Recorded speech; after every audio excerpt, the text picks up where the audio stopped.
Guys, I'm a big fan of The Drinker, and this movie I was completely surprised by. So I'm gonna see what he thinks of this. He says he was absolutely shocked by this movie, which I was too. I'm not even gonna lie. This took me by storm. This movie, it was something I was not expecting. Let's see what he thinks. Oh, wrong button.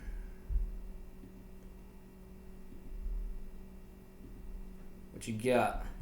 Three-way battle for dominance at the July box office. I don't think many people were giving Fantastic Four great odds. Not only was it I going wasn't. up against a juggernaut like the Jurassic World franchise, which Yeah. somehow keeps churning out billion-dollar movies, despite becoming the dinosaur equivalent of the Fast and Furious, only less coherent, but it was also competing directly against James Gunn's Superman by James Gunn, a movie so insanely hyped up that you could almost forget there were actually other films coming out this summer. And it wasn't exactly taking on these competitors from a position of strength either. The MCU is a brand struggling for relevance and direction these days, let down by two disappointing flops already this year. I don't know if I would say the Thunderbolts was a terrible flop. that even Marvel tried to bury it for years. I don't know if And I'll as if say all the that wasn't Thunderbolts bad was a enough, flop. Like the Thunderbolts has a lot of mixed reactions. I thought the movie wasn't great, but the characters in there, like I liked them so much that it made the movie good for me. You know, some people like it's like split 50-50. A lot of people like it, a lot of people don't. So I wouldn't call it like a terrible movie. the film itself was dogged by controversy, rumours of panicked reshoots and rewrites, terrible test screenings, girl bosses and political pandering. Yeah. And of course, the whole thing was built around Pedro Pascal, the most overexposed and overhyped actor in Hollywood history. All of this is to say that Fantastic Four felt like it was counted out before the fight even began. But here's the funny thing, dear viewer. It's actually pretty fucking good. Yeah.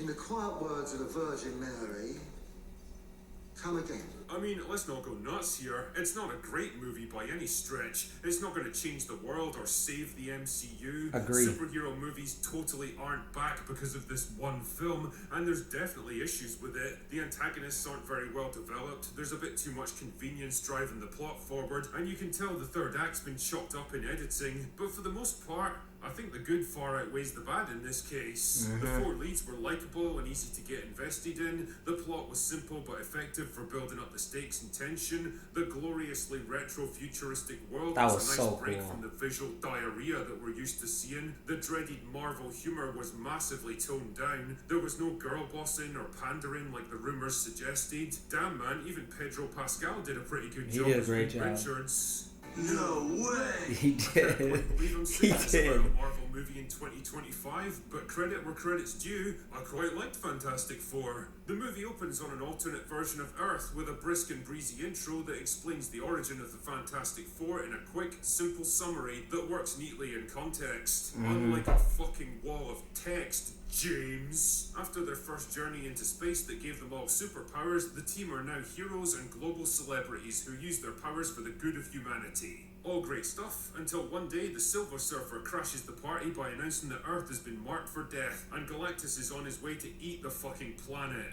Not good news, so the gang headed to space with a heavily pregnant Sue Storm to intercept Galactus and either negotiate a peaceful settlement or find a way to destroy him. Galactus easily captures them though and offers them a simple Galactus was so intimidating. He was so imposing. Oh my goodness. I wish I could have seen more of Galactus. But, oh, he was great. He was great. choice. Hand over Sue's unborn son and he'll leave Earth alone, or refuse and he'll kill them all and eat their planet anyway. Boy, that escalated quickly. Naturally, they're not particularly keen on this deal, so they bail the fuck out of there and return to Earth. And for some reason, Reed Richards tells everyone exactly what went down. You are the dumbest, smart person I have ever met in my life. Like, how do you imagine they're going to take it when they realise you're the reason Earth is about to get eaten by a giant cosmic demon gods? Anyway, with Galactus on his way and their popularity on the downslide, the race is on to find a way to either defeat him or escape before he gets there. But does the answer really lie with a desperate plan to hide the entire planet, or does the Silver Surfer hold the key to stopping him? Now, there's a lot I want to say about this film, and for once, I want to start with the good news. Oh, and I'm probably going to dip into spoilers here, so consider yourself warned. Anyway, the first piece of good news is that most of what was leaked about this movie was either wrong or massively exaggerated. Sue Storm isn't some annoying girl boss who dominates every situation. Yes. The movie doesn't pander to gender politics or knock down the male characters just to big up the ladies, and the finale isn't just her and the Silver Surfer saving the day single-handed. Everyone gets stuff to do throughout the film. It's very much a team effort, and all four of them have a role to play. Well, maybe not so much the Thing, but really, how much can you do with a fucking walking boulder that punches things? Reed leads the way when it comes to science and technology, while Sue is more of a maternal presence over the team, and that's fine. It's a collaboration, not a competition, which is how it should be. Johnny Storm is way less annoying than the trailers made him out to be, and he's actually pretty smart and makes a key discovery that helps him understand the Silver Surfer's true nature. Yeah, I think the movie could have given them more scenes together to flesh out their relationship, but I'll get more into that later. And believe it or not, I also have to give props to Pedro Pascal. Yeah. Fuck. He did a great Whatever you job. might think of his public He's a persona, good actor. Hollywood trying to push him into absolutely everything. One thing you can't deny is that he's a pretty fucking good actor, and when he's given the right role to work with, he can do great things. I actually liked his portrayal of Reed Richards. He's smart, composed, and logical, and despite what the rumours would have you believe, he's never pussified or pushed to the side in favour of Sue Storm. There's a real theme of family, loyalty, and teamwork running throughout the narrative, and holy shit, after all the weirdly sterile, sexless, joyless, loveless relationship that we've had to put up with in recent years, it was like some wild acid trip to have a movie that revolves around a husband and wife who love each other and the child that they're about to bring into the world. We've actually reached the point where a bog standard nuclear family dynamic is some crazy revolutionary concept now. Another thing I appreciated about Fantastic Four was how removed it was from the rest of the MCU and its bullshit convoluted storylines. For once, I didn't have a laundry list of movies and TV shows I needed to catch up on just to understand what the fuck was even happening here. It's just a neat, self-contained story, and I like that. On the downside, probably my biggest issue with the film is the Silver Surfer, but not for the reasons you might think. Honestly, I don't much care if she's male or female because she's a fucking space alien made out of liquid metal. My problem is that I wanted the movie to do a bit more with her. I wanted to know more about her mindset and motivations, her personality, how Yeah. she sees the world, and how she feels about what she does. True. As it stands, She's just like not a in the movie robot. enough for me to form much of an opinion about her at all, and her redemption arc feels kind of unearned because there's a lot of connective tissue missing. Probably because it was left on the cutting room floor, but I'll get back to that shortly. It's much the same problem with Galactus. I mean, don't get me wrong, he looks awesome, and Ralph Ineson does great work with the voiceover, Yeah, even great if I wish job. he would have kept his Yorkshire accent. Hey up lass, give me baby or I'll eat your planet.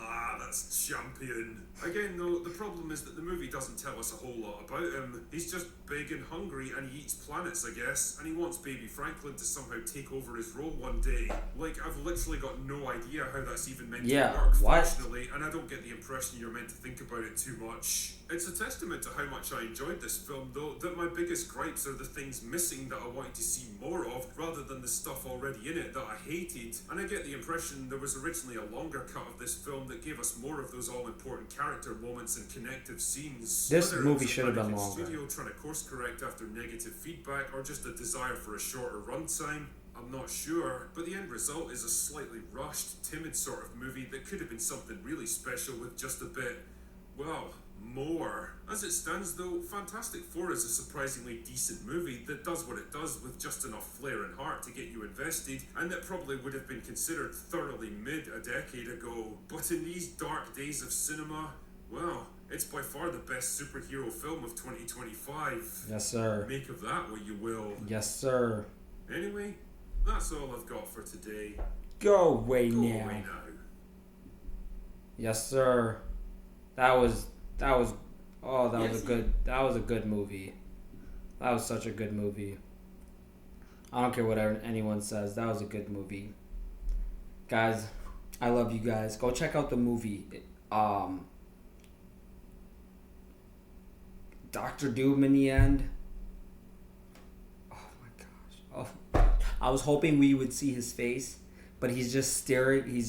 He has Franklin Richards, and he's just staring at him. And then Sue comes around the corner and sees the mask first, and then you see him in his green cloak. Oh my gosh, that's peak. That is so peak. Oh, I love it. I love it. I love it. I love you guys. God loves you. Subscribe if you want. I'll see you guys next time.